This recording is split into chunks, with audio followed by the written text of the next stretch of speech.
स्वागत है आप सभी का एक बार फिर से। आप देख रहे हैं एनडीटीवी इंडिया और मैं आपके साथ आशुतोष चतुर्वेदी। देखिए, कचहरी में अब एक ऐसे कथित घोटाले की फाइल खोलेंगे जिसने देश की सबसे बड़ी बीमा कंपनी और एक बैंक से लेकर शेयर बाजार तक में हड़कंप मचा दिया है।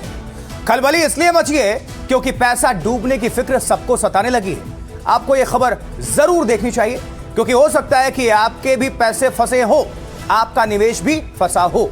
हम ऐसा इसलिए कह रहे हैं कि जो कंपनी घोटाले में घिरी हुई है उसमें एलआईसी का भी पैसा फंसा हुआ है और इसे अब तक का सबसे बड़ा घोटाला माना जा रहा है, यानी महा घोटाला, क्योंकि इसमें इतनी बड़ी रकम शामिल है जितना कई देशों का सालाना बजट भी नहीं होता।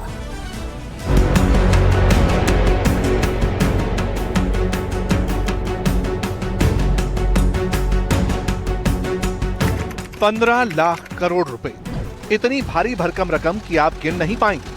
15 के साथ इतने जीरो लगाने पड़ेंगे कि गिनते गिनते थक जाएंगे। लेकिन एक कंपनी 15 लाख करोड़ के घोटाले में घिर गई है। इतना बड़ा घोटाला जिसे कंपनी इतिहास का मदर ऑफ ऑल घोटाला कह सकते हैं, जो देश के रक्षा बजट का लगभग 2 गुना ज्यादा बड़ा है, जो भारत के बजट का लगभग 30% है, जो पाकिस्तान के बजट का लगभग 2.5 गुना ज्यादा बड़ा है, जिसे 1992 में हुए हर्षद मेहता घोटाले से 375 गुना बड़ा घोटाला माना जा रहा है, जिसने देश की सबसे बड़ी सरकारी बीमा कंपनी एलआईसी को हिला दिया, जिसने कैनरा बैंक को झटका दे दिया। इस घोटाले के सूत्रधार बताई जा रही उस कंपनी का नाम है राजेश एक्सपोर्ट्स, जिसके प्रमोटर हैं राजेश मेहता, जो देश की बड़ी गोल्ड रिफाइनिंग और एक्सपोर्ट कंपनियों में से एक है। Rajesh exports global gold industry में बड़ी पहचान रखती है, लेकिन गड़बड़ियों के गंभीर आरोपों में घिर गई है। और यह खुलासा किसी और ने नहीं बल्कि खुद सेबी ने किया है, जो शेयर बाजार और निवेश से जुड़े कामकाज की निगरानी करती है। सेबी ने जो ढूंढा है 15 लाख करोड़ से ऊपर का फाइनेंशियल मिस रिपोर्टिंग हुई है राजेश एक्सपोर्ट्स की बुक्स में। अब ये एक प्रारंभिक घोषणा है, ये फाइंडिंग अभी फाइनल नहीं है, इसका फाइनल चर्चा होना है। बट इससे हमें पता क्या चलता है? इसमें हमें ये पता चलता है कि जो राजेश एक्सपोर्ट्स है उसने अपना कंसोलिडेटेड जो स्टेटमेंट बताया उसमें बोला कि 15.66 लाख करोड़ की कंसोलिडेटेड रेवेन्यू है। और इसमें से जब सेबी ने इसमें देख परख की तो उनको पता चला कि उनकी जो पूरी रेवेन्यू वो आ रही है उनके एक स्विट्जरलैंड की छोटी सी सब्सिडियरी कंपनी से। उस कंपनी से 3000 करोड़ की रेवेन्यू आ रही है, पर 15 लाख करोड़ और 3000 करोड़ में बहुत फर्क है, 90% से ज्यादा। ये फर्क अब कहां से बन रहा है, ये सेबी का सवाल है। सेबी ने अपने अंतरिम आदेश में इल्जाम लगाया है कि राजेश एक्सपोर्ट्स ने वित्त वर्ष 2021 से 2025 के बीच अपनी विदेशी कंपनियों के जरिए करीब 15.15 लाख करोड़ रुपए की फर्जी या बढ़ा चढ़ाकर कमाई दिखाई है, जो कि असल में थी ही नहीं। आरोप है कि कंपनी ने अपनी कुल कमाई का लगभग 97% से लेकर 99% हिस्सा बढ़ा चढ़ाकर दिखाया।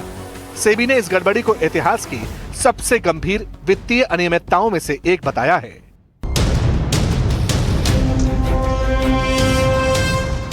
सेबी ने फिलहाल राजेश मेहता पर कंपनी के शेयरों में ट्रेडिंग करने से पूरी तरह रोक लगा दी है। इस चक्कर में देश की सबसे बड़ी सरकारी इंश्योरेंस कंपनी एलआईसी भी बुरी तरह फंस चुकी है। वो इसलिए क्योंकि एलआईसी के पास राजेश एक्सपोर्ट्स पे 10.8% की बड़ी हिस्सेदारी है।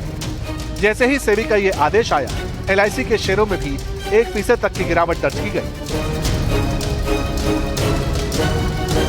अब एक 2024 में शेयर होल्डर कंप्लेंट के बेसिस पे सेबी ने ये इन्वेस्टिगेशन चालू किया। अब इसमें सेबी ने बहुत सारे कागजात, फाइनेंशियल डॉक्यूमेंट्स, सेल्स क्लाइंट्स, इन लोगों के नाम, सेल्स किसको हो रही है, क्लाइंट्स कौन है, वेंडर कौन है, सबके नाम मांगे। पर सेबी का ये कहना है कि ये कोई इंफॉर्मेशन हमें मिला नहीं, और जितना इंफॉर्मेशन हमें मिला है उससे हमें ये पता चलता है कि 15 लाख से ऊपर तक का जो अमाउंट है वो इन्फ्लेटेड है, वो बढ़ा चढ़ा के बताया गया है। अब इसमें ये भी पता चलता है कि जो इंफॉर्मेशन कंपनी ने दी है कि एक क्लाइंट जैसे है एफ्लुएंस करके। अब एफ्लुएंस के बारे में कंपनी ने ये बोला था सेबी को कि 11,000 करोड़ की बिजनेस है। जब एफ्लुएंस से बात करी सेबी ने तो उनको ये पता चला कि ये तो क्लाइंट ही नहीं है उनकी। लेकिन ये सब कुछ हुआ कैसे, जरा इसे समझते हैं। इसके लिए आपको राजेश एक्सपोर्ट्स का बिजनेस मॉडल समझना होगा। ये कंपनी कच्चा सोना खरीदती है, उसे शुद्ध सोने में रिफाइन करती है, गहने बनाती है और फिर उन्हें बाजार में बेच देती है। लेकिन इस कंपनी के इतिहास में सबसे बड़ा मोड़ साल 2015 में तब आया जब राजेश एक्सपोर्ट्स ने स्विट्जरलैंड की मशहूर रिफाइनरी वेलकैम्बी का अधिग्रहण कर लिया। वेलकैम्बी को दुनिया की सबसे बड़ी गोल्ड रिफाइनिंग फैसिलिटीज में से एक माना जाता है और इस डील के बाद राजेश मेहता का नाम ग्लोबल मार्केट में चमक गया।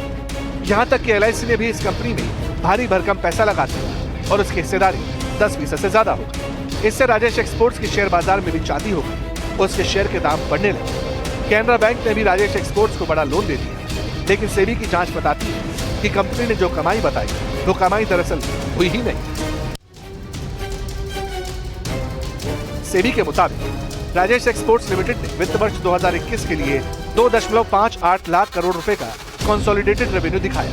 इस राजस्व का 99% से ज्यादा हिस्सा अपनी विदेशी कंपनियों से जुड़ा बताया, लेकिन ऑडिट में करीब 586 करोड़ रुपए का ही राजस्व दर्ज किया गया। वित्त वर्ष 2022 के दौरान कंपनी ने एक मुंबई की ब्रोकरेज फर्म के साथ करीब 4,625 करोड़ रुपए की बिक्री और 4,627 करोड़ रुपए की खरीद दिखाई। सेबी का आरोप है कि ये बड़े लेन देन कंपनी की कमाई का अहम हिस्सा थे, लेकिन कंपनी ने इनके बारे में अपने बोर्ड को नहीं बताया। सेबी की जांच में इसी तरह की कुछ और गड़बड़ियों की ओर इशारा किया गया है। अब ये समझिए कि यह मामला सेबी तक पहुंचा कैसे। दरअसल मार्च 2023 में एक शेयरधारक ने सेबी को शिकायत भेजकर संभावित वित्तीय गड़बड़ी का इल्जाम लगाया। इस शिकायत के बाद सेबी ने शुरुआती जांच की और अब जाकर सेबी ने उस पर अपना अंतरिम आदेश पारित किया है। सेबी के आरोपों ने राजेश एक्सपोर्ट्स का साम्राज्य हिला दिया। शेयर बाजार में खलबली मच गई। रेवेन्यू में इस भारी गड़बड़ी के आरोपों से राजेश एक्सपोर्ट्स के शेयर गिर गए। इस कंपनी को 500 करोड़ से ज्यादा का कर्ज देने वाला कैनरा बैंक अब लोन वसूली की प्लानिंग कर रहा है, लेकिन सबसे ज्यादा चिंता LIC को हो रही है, क्योंकि LIC सरकारी बीमा कंपनी है, उस पर आम लोगों का भरोसा है, वहाँ आम लोगों का पैसा लगा है। हालांकि NDTV इंडिया के सहयोगी चैनल NDTV प्रॉफिट से एक बातचीत राजेश मेहता ने इस बात से इनकार किया है कि उनकी कंपनी ने कोई गड़बड़ी की है। Investigation has going for such a long time, has been going on for such a long time, and this is an interim order where they have expressed doubt and they have said it appears. The word is appears. It is nothing is appear. It is 1.5 lakh crore revenue which has come in 4 years is perfectly correct. It is not a processing unit. It is a refining and selling unit. It supplies gold bullion across the world. So there is a sale which is happening. The 3,000 crores number which has come up is the basic value addition which has been achieved between the purchase and the sale. अगर जांच में सेबी के लगाए आरोप सही साबित होते हैं तो फिर ये एक बहुत बड़ा कॉर्पोरेट फ्रॉड तो होगा ही, साथ ही देश की वित्तीय निगरानी व्यवस्था और संस्थागत जवाबदेही पर भी गंभीर सवाल खड़े होंगे। इतने बड़े स्तर पर इतनी बड़ी गड़बड़ी आखिर सालों तक नजरों से कैसे बची रही, ये अपने आप बड़ा सवाल है।